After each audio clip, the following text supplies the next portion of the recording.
السلام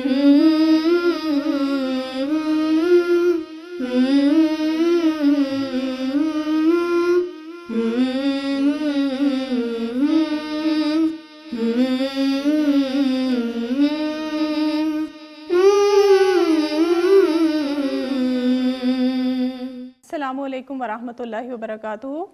ہمارا پروگرام قرآن کی باتیں، یہ قرآن کی باتیں ہیں، انسان کی باتیں ہیں، اس جہان کی باتیں ہیں، اور کامیابی کی باتیں ہیں، فلاح کی باتیں ہیں، اور ہم یہ باتیں کر رہے ہیں استاذہ نگہت ہاشمی صاحبہ سے، اور ان سے رہنمائی لے رہے ہیں زندگی کے مختلف پہلوؤں کے بارے میں۔ خوش آمدید استاذہ۔ جزاک اللہ خیر۔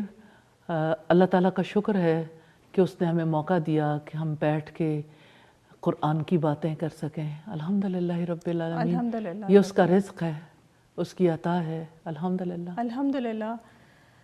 استاذہ، آج کے دن پہ کچھ سوال تھے ذہن میں کہ جیسے زندگی میں بہت سارے نشیب و فراز تو آتے ہیں، کبھی انسان کو نعمت ملتی ہے اور کبھی نعمت چھن جاتی ہے، کبھی بہت زیادہ فراوانی ہوتی ہے اور کبھی بہت فقدان ہوتا ہے کچھ چیزوں کا۔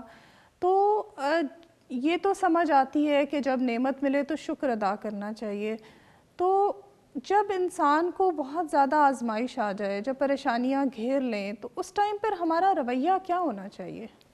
بات یہ ہے کہ یہ زندگی ہے، یہاں دن آتا ہے تو رات بھی آتی ہے، یہاں دھوپ آتی ہے تو چھاؤں بھی آتی ہے، یہاں مشکلات آتی ہیں تو آسانیاں بھی آتی ہیں۔ تو آپ یہ دیکھیں کہ اللہ پاک نے ہمیں کیا بتایا ہے، اِنَّ مَعَ الْعُسْرِ یُسْرًا۔ ایک سوچ ہے، مائنڈ سیٹ ہے کہ دیکھو تنگیاں سدا نہیں رہنی، تنگی نے بدل جانا ہے، لیکن یاد رکھنا تنگی کے بعد نہیں، تنگی کے ساتھ اس آسانی کو جو اللہ تعالیٰ کی طرف سے مقدر کر دی گئی، تنگی کے ساتھ آسانی بھی ہے۔ مجھے نبی صلی اللہ علیہ وسلم کی زندگی میں یہ بات بہت ہی پیاری لگتی ہے کہ آپ ہمیشہ تنگی میں وسعتوں کو دیکھتے تھے۔ میں جب اس آیت کو دیکھتی ہوں اِنَّ مَعَ الْعُسْرِ یُسْرًا، اور نبی صلی اللہ علیہ وسلم کے طریقہ کار کو دیکھتی ہوں، آپ کی پوری حیات عسر میں یسر کو دیکھنا بہت بڑی بات ہے کہ آپ کن حالات میں کن چیزوں کو دیکھتے ہیں۔ جیسے طائف کا سفر آپ نے کیا، لڑکوں نے پتھر مارے، آپ کے جوتوں میں لہو جم گیا، پہاڑوں کا فرشتہ آیا اور آپ سے یہ کہا کہ اس وادی کے لوگوں کو آپ چاہیں تو آپس میں دونوں پہاڑوں کو ملا دیں، لوگ ختم ہو جائیں گے۔ تو آپ نے اتنی تنگی کے باوجود کیا دیکھا کہ نہیں، ایسا نہ کرنا، کیونکہ ان کی نسلوں میں اللہ تعالیٰ ایسے لوگ پیدا کرے گا جو توحید پرست ہوں گے، جو اللہ تعالیٰ پر ایمان رکھنے والے ہوں گے۔ یہ بہت بڑی صفت ہے۔ جو شخص تنگی کے موقع پہ اپنے لیے وسعتوں کو دیکھنے کا مقام حاصل کر لیتا ہے، وہ کامیاب ہو جاتا ہے، وہ اوروں سے آگے نہیں نکلتا، وقت سے بھی آگے نکل جاتا ہے، الحمدللہ۔ تو ایسا ہے کہ جیسے مشکلات تو زندگی میں آتی ہیں، لیکن مشکل کے بارے میں، آزمائش کے بارے میں ہمیشہ ذہن میں رکھنا چاہیے کہ اس مشکل کے ساتھ آسانی جڑی ہوئی ہے۔ مجھے نظر نہیں آتی، لیکن آسانی ہے ضرور، اوور کم کر جائے گی، اوور پار کر جائے گی اپنے وقت پہ۔ تو اللہ تعالیٰ نے مجھے ٹیسٹ کیا ہے کہ میرا اس وقت پہ کیا رویہ ہوتا ہے۔ تو انسان کا رویہ خود کو کنٹرول کرنے کا ہونا چاہیے، صبر کا رویہ ہونا چاہیے ایسے موقع پہ، اور بڑی نعمت ہے اللہ تعالیٰ کی۔ صبر کرنا بہت بڑی بلیسنگ ہے، ہر ایک کو نصیب نہیں ہوتا، سمجھ رکھنے والے کو نصیب ہوتا ہے، الحمدللہ۔ استاذہ، ایسا ہے کہ کئی دفعہ یوں ہوتا ہے کہ صبر کی سمجھ بھی آتی ہے کہ صبر کیا ہے، لیکن ہمارا نا عمومی رویہ یہ ہوتا ہے کہ کوئی پریشانی آتی ہے، کوئی مشکل آتی ہے نا، تو شروع میں تو ہم اس مشکل کے اوپر بہت زیادہ بول بھی لیتے ہیں، پریشان بھی ہو جاتے ہیں، کچھ کلمات ناشکری کے بھی کہہ دیتے ہیں، اور جب سب کچھ ہو جاتا ہے تو پھر ہم کہتے ہیں کہ اچھا اب تو ہم نے صبر کیا اس پہ۔ تو اصل میں صبر کا رویہ جو ہے وہ کس موقع پہ ہونا چاہیے، تو وہ ضرور ہمیں بتائیے۔ بڑے اہم طرف توجہ دلائی ہے سعدیہ۔ یہ نبی صلی اللہ علیہ وسلم بھی ایک قبر کے پاس سے گزرے، وہاں دیکھا ایک خاتون بیٹھی اونچی اونچی رو رہی ہے، تو آپ صلی اللہ علیہ وسلم نے اسے روکا اور آپ نے فرمایا کہ صبر کرو، تو اس خاتون کو رسول اللہ کی پہچان نہیں تھی. اس نے ایبرپٹلی یہ کہا کہ آپ پر ایسا صدمہ گزرا ہوتا تو میں دیکھتی کہ آپ کیسے صبر کرتے. خیر آپ صلی اللہ علیہ وسلم واپس آ گئے، وہ بھی واپس آ گئیں. جب اس واقعے کا تذکرہ کیا تو لوگوں نے حلیہ پوچھا، حلیہ بتا دیا، تو لوگوں نے کہا کہ وہ تو اللہ کے رسول ہیں. بھاگی بھاگی آئی اور آپ صلی اللہ علیہ وسلم سے کہنے لگی کہ اب میں صبر کرتی ہوں. تو آپ نے فرمایا صبر تو صدمے کے پہلے موقع پر ہوتا ہے، یعنی پہلا موقع جو ہوتا ہے اس وقت دیکھا جاتا ہے کہ انسان کا ریئیکشن کیا ہے، رد عمل کیا ہے. ہم اپنے رد عمل سے ہی جائزہ لے سکتے ہیں کہ ہمارا اللہ تعالیٰ کی ذات پر کتنا یقین ہے، اللہ تعالیٰ ہم سے کیا چاہتے ہیں، اللہ تعالیٰ کو ہم کیسے راضی کر سکتے ہیں. تو یہ چیز انسانوں کے لیے مشکل بھی نہیں ہے لیکن آسان بھی نہیں ہے. اصل میں ہمارے یہاں یہ سمجھا جاتا ہے کہ الفاظ کا علم ہی اصل علم ہے اور لوگ بھی الفاظ سے ہی ایک دوسرے کو نصیحت کرتے ہیں، لیکن پریکٹیکلی وہ سارا کچھ سکھانا بہت زیادہ ضروری ہے، سیکھنا بھی اور سکھانا بھی. صبر کرنا یہ ایک عمل ہے، اس عمل کو سیکھنے کی ضرورت ہے اور سکھانے کے لیے سب سے پہلے ماں باپ کی ذمہ داری بنتی ہے کہ اپنے بچوں کو سکھائیں. تو مجھے بنی اسرائیل کی بات یاد آتی ہے جنہوں نے یعنی اللہ تعالیٰ نے جب بہت انعامات عطا کیے تو انہوں نے یہ کہا تھا لن نصبر علی طعام واحد، کہ ہم ایک کھانے پر ہرگز صبر نہیں کر سکتے، ہمارے لیے بہت مشکل ہے. یعنی نعمتوں کی طرف دیکھنے کی بجائے یہ دیکھا کہ اچھا روز ایک ہی بات، روز ایک ہی چیز، یعنی اکتاہٹ اور بیزاری ان کے اندر بھر گئی جب انہوں نے یہ سوچا کہ ہم ایک ہی چیز روزانہ کھاتے ہیں. لیکن یہ نہیں سوچا کہ ہمیں مشقت سے بچا لیا گیا، ہمیں فراوانی ہے رزق کی، ہمیں کسی قسم کی مشقت نہیں اٹھانی پڑتی اور ہمیں سب کچھ اویلیبل کر دیا جاتا ہے. تو اگر دیکھیں تو جو بنی اسرائیل کا رویہ تھا آج گھر گھر میں جگہ جگہ بڑے چھوٹے اسی رویے کا شکار نہیں ہے. ایک ٹیبل پر دسترخوان پر 10 کھانے پڑے ہوں گے اور بچہ روٹھ کے بیٹھا ہوگا کہ مجھ سے تو کبھی کسی نے پوچھا ہی نہیں، میری پسند کی تو کوئی چیز بنی نہیں، کر کر کے منتیں تیری عادت بگاڑ دی، دانستہ ہم نے تجھ کو ستمگر بنا دیا. اچھا اب وہ دیکھیے کہ بے صبری جو ہے نا یہ باقاعدہ طور پر سکھائی جاتی ہے، صبر نہیں سکھایا جاتا. تو صبر کرنے کی بھی ضرورت ہے، صبر سیکھنے کی بھی ضرورت ہے اور صبر سکھانے کی بھی ضرورت ہے. تو ایک ماحول میں رکھنا بہت زیادہ ضروری ہے. اللہ تعالیٰ نے بنی اسرائیل کو یہ صبر سکھانے کے لیے کس طرح صحراؤں سے گزارا، لیکن وہ سیکھ کر عمل کرنے والوں میں سے نہیں تھے. اور آج اگر اپنی امت کو دیکھیں تو سب سے زیادہ جو بڑی بیماری نظر آتی ہے وہ یہ کہ مشکلات پر صبر کرنے کے عادی نہیں رہے. ہر دم ان کے ذہن میں یہی ہوتا ہے کہ ادھر منہ سے نکلے ادھر ہمیں وہ چیز فوری طور پر ہمیں نصیب ہو جائے. اور پھر آپ دیکھیں کہ ٹیکنالوجی نے جو اثر ڈالا ہے انسانوں کا مزاج پہ، ہر چیز ایک ٹچ پہ اگر آپ کو اویلیبل ہونا شروع ہو جائے. آن لائن شاپنگ نے اور زیادہ یعنی جہاں نفع ہے وہاں رویوں پہ بھی اثر آ رہا ہے کہ انسان ادھر حکم کرے ادھر بات کرے اور ادھر اس کی بات پوری ہو جائے، جس کی وجہ سے اور زیادہ بے صبرا پن آ رہا ہے. کسی چیز پر جو ہے انسان صبر نہیں کرتا تو کیسا رویہ ہوتا ہے. آپ دیکھیں نارملی ایسے علاقوں میں سٹی کا کوئی بھی سٹی ہو، ایسا علاقہ جہاں پر مترفین رہتے ہیں یعنی ایلیٹ کلاس کے لوگ رہتے ہیں، وہاں پر ایک فرد بھی ایک لمحے کے لیے صبر کرنے کے لیے تیار نہیں. یعنی کسی کو کوئی روند کے جا سکتا ہے، کسی کی گاڑی میں کوئی ٹکر مار سکتا ہے. اگر کسی کی مرضی کے خلاف کوئی عمل ہو گیا تو زور سے ہارن بجائیں گے، کسی کو انسان نہیں سمجھتے. آپ کے دائیں سے بائیں سے لوگوں کے یعنی صرف ٹریفک سگنل پر ہی دیکھ لیں تو آپ کو صبر والا معاملہ اچھے طریقے سے سمجھ آ سکتا ہے. اس قدر بے صبری ہے جس کی وجہ سے انگزائٹی ہے، جس کی وجہ سے لوگوں کے اندر پھر یعنی اضطراب ہے، قرار نہیں ہے. زندگی میں قرار تو کنٹرول سے آنا تھا نا، سیلف کنٹرول سے، اور یہی سیلف کنٹرول حاصل نہیں ہوا. جی استاذہ، آپ ہمیں بہت بہترین رہنمائی کر رہی ہیں صبر کے حوالے سے. مشکل وقت میں ہمارا رویہ کیا ہونا چاہیے، یہ ہم سیکھ رہے ہیں انشاءاللہ تعالیٰ. جوائن کرتے ہیں بریک کے بعد.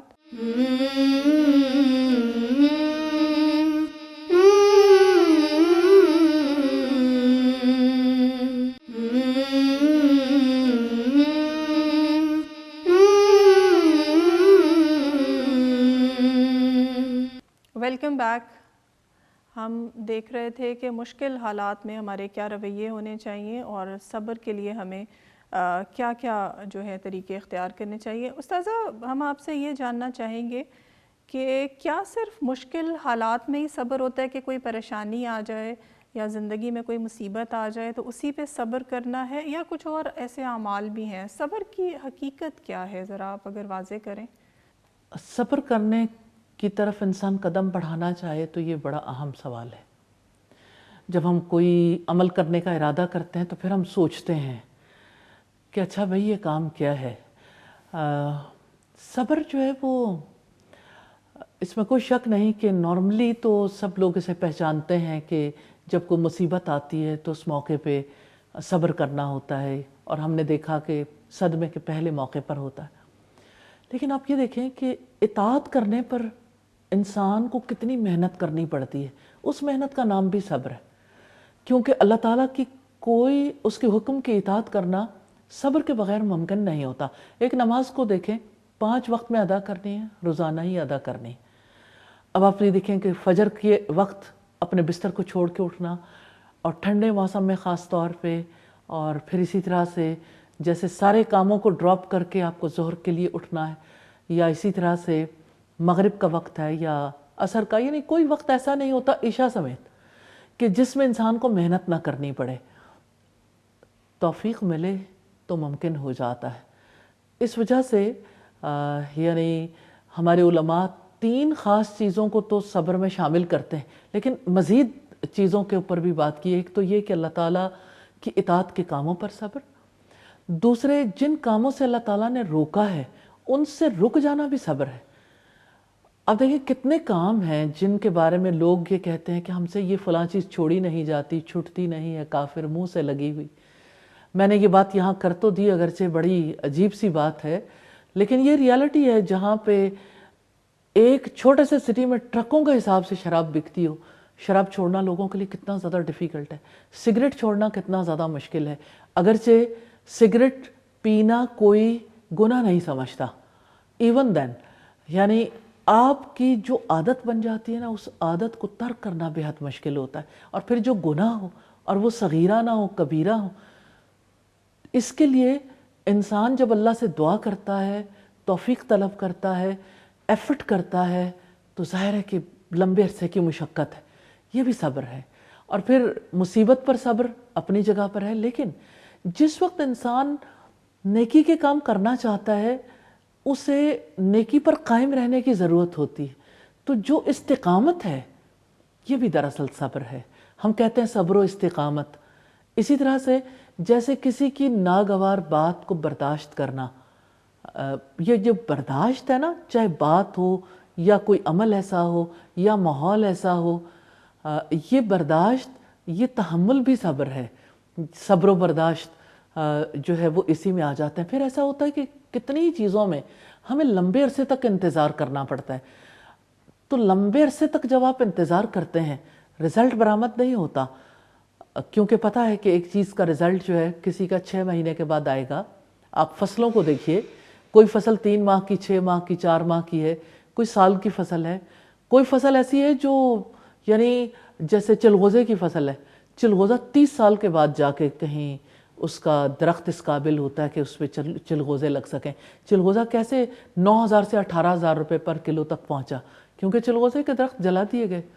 چلغوزے کے درخت کو دوبارہ اس لیول تک پہنچنے میں جو عرصہ درکار ہے. زندگی میں کتنے کام ایسے ہوتے ہیں ہم چاہتے ہیں ہماری عادت بن جائے، لیکن عادت بن نہیں پاتی. آپ کوشش کرتے رہتے ہیں مسلسل، جیسے نماز میں خشوع کی، اسی طرح سے جیسے فرض روزوں کے علاوہ نفلی روزوں کی، اسی طرح سے والدین کے ساتھ حسن سلوک کی، یا صلہ رحمی کی، یا اسی طرح سے بہت ساری اور. یعنی اللہ تعالیٰ نے تو کھلا میدان چھوڑا ہے نا کہ ہم احسن عمل کے راستے تلاش کریں.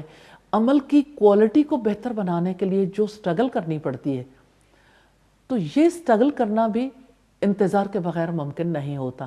تو یہ انتظار کرنا بھی صبر ہے. تو جیسے فصلوں پر ہم انتظار کرتے ہیں، اسی طرح سے انسان کے اندر کی جو نیکیاں ہیں، جو خوبیاں ہیں، ان کو پروان چڑھانے کے لیے بھی اسی طرح انتظار کرنا پڑتا ہے. یہ بھی صبر ہے. استاذہ جیسے زندگی میں کوئی بھی موٹیویشنل فیکٹر ہوتا ہے جس کی وجہ سے ہم کوئی عمل کرتے ہیں، تو آپ صبر کی بات کر رہی ہیں، آپ نے بہت خوبصورتی سے ہمیں ایکسپلین تو کیا، لیکن کوئی ایسی چیز تو ضرور ہو جو موٹیویٹ کرے. تو کیا صبر اگر کریں تو اس کا کوئی انعام بھی ہے؟ کوئی انعامات کا بھی ہمیں پیشن گوئی کی گئی ہے، خوشخبری سنائی گئی ہے؟ کیا ایسے ممکن ہے کہ انسان جو مفاد پرست ہے بنیادی طور پر، انسان جو یہ چاہتا ہے کہ اس کے عمل کی قدر مقرر ہو، بغیر یعنی کسی خوشخبری کے یا بغیر کسی فضیلت کے وہ عمل کر سکے؟ اللہ تعالیٰ نے یہی بات ہمیں بتائی ہے کہ صبر کرنے والوں کو بے حساب اجر دیا جائے گا. اب دیکھیں نا، بے حساب، اندازہ کریں کتنا، حساب کتاب ہی کوئی نہیں. پھر آپ دیکھیں کہ جیسے مجھے ویسے جو ذاتی طور پر بہت زیادہ چیز اپیل کرتی ہے نا، ان اللہ مع الصابرین، بے شک اللہ تعالیٰ صبر کرنے والوں کے ساتھ. یعنی ہر دفعہ صبر کرنے پہ یہ احساس آپ کو کسی اور کیفیت میں پہنچا دیتا ہے کہ میں اکیلا نہیں ہوں اس میدان میں، میرا رب میرے ساتھ ہے. یہ مشکل وہ میرے لیے آسان کر دے گا، کیونکہ اللہم لا سہل الا ما جعلتہ سہلا، کہ اللہ کوئی چیز آسان نہیں مگر جسے تو آسان کر دے. صبر کو بھی وہی آسان کرتا ہے.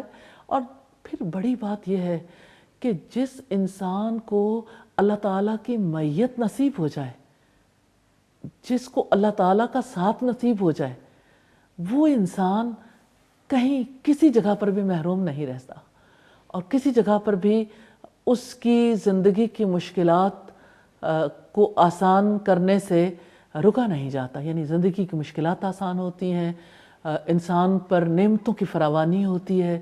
انسان کے لیے یعنی محرومی کے بعد جب انسان صبر کرتا ہے، محرومی سے ایک نئی دنیا اللہ تعالیٰ اس کے لیے نکال دیتے ہیں. اب یوں دیکھیے جیسے ہمیں انا للہ کا بھی تو رویہ سکھایا گیا ہے، اور وہ کہ یقیناً ہم اللہ کے لیے اور اللہ ہی کی طرف ہمیں لوٹ کے جانا ہے. تو اگر ہر چیز اصل میں تو کیا وہ ہمارے اندر کیوں نہیں یقین اترتا کہ ہر وہ نعمت یا ہر وہ پیاری چیز جو ہمیں بہت عزیز ہو، اگر ہم سے چھن جائے تو یہ کیونکہ وہ اللہ ہی کی طرف لوٹ گئی ہے، کیونکہ وہ اللہ کی ملکیت تھی، یہ احساس ہمارے دل میں راسخ کیوں نہیں ہوتا؟ سمجھتے نہیں ہیں. الفاظ جو بولتے ہیں ان کی حقیقت نہیں سمجھتے. ورنہ ریلی سمجھ کر آپ جب کہتے ہیں نا انا للہ، بڑی سے بڑی مصیبت پر، یقین کریں یہ انسان کے ہر دکھ کا علاج ہے کہ ہم تو ہیں ہی اللہ کے، اللہ کے لیے ہیں، اور ہم نے اسی کی طرف لوٹ جانا ہے. وَإِنَّا إِلَيْهِ رَاجِعُونَ، جانا بھی اسی کی طرف ہے. سارے دکھ دور ہو جاتے ہیں، انسان کا دل سکون میں آ جاتا ہے. الحمدللہ، یہ بات تو درست ہے. یہ علاج ہے انسان کے لیے. اس کی بے صبریوں کو قرار تک لانے کے لیے اِنَّا لِلَّهِ وَإِنَّا إِلَيْهِ رَاجِعُونَ مرہم کا کام کرتا ہے، شعوری مرہم ہے. الحمدللہ الحمدللہ. تو استاذہ صبر، اللہ تعالیٰ ہمیں توفیق دے کہ ہم صبر کا رویہ اپنائیں. آپ ضرور کچھ دعا کر دیجئے تاکہ یہ ہے کہ آسانی ہو اس صبر کے رویے کو اپنانے میں.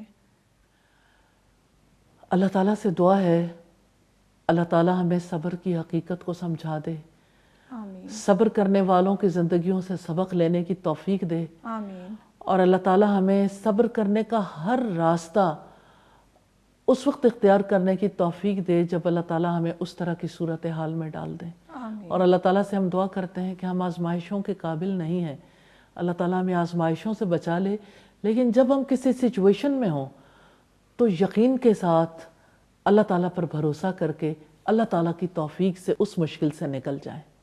آمین آمین. جزاک اللہ خیر استاذہ. آپ کا بہت شکریہ وقت دینے کا۔ تو آج کے دن پر ہم نے دیکھا کہ صبر کیا ہے اور صبر کیسے کرنا چاہیے، کن اعمال پہ کرنا چاہیے، صبر کا انعام کیا ہے۔ ہر مشکل وقت جو انسان پر آ جائے، ہر مشکل وقت کو اللہ کی طرف لوٹا دینا اور یہ سمجھنا کہ یہ اللہ ہی کی طرف سے تھا، یہی اصل میں صبر کا رویہ ہے۔ اور اللہ تعالیٰ نے جیسے قرآن کے اندر بہت بڑی خوشخبری دی ہے، ان اللہ مع الصابرین، یقیناً اللہ تعالیٰ صبر کرنے والوں کے ساتھ ہے۔ اگر ایک طرف سارا جہان بھی کھڑا ہو جائے تو دوسری طرف اگر اللہ ہمارے ساتھ ہے تو ہم پھر بھی کامیابی کی راہ کی طرف گامزن ہیں۔ اللہ تعالیٰ سے دعا ہے اللہ تعالیٰ ہمیں صبر کے رویے کو اپنانے کی توفیق دے اور اللہ تعالیٰ ہمیں صابرین میں شامل کرے۔ انشاءاللہ تعالیٰ اگلی دفعہ کسی اور ٹاپک کے ساتھ حاضر ہوں گے، اس وقت تک کے لیے اللہ حافظ۔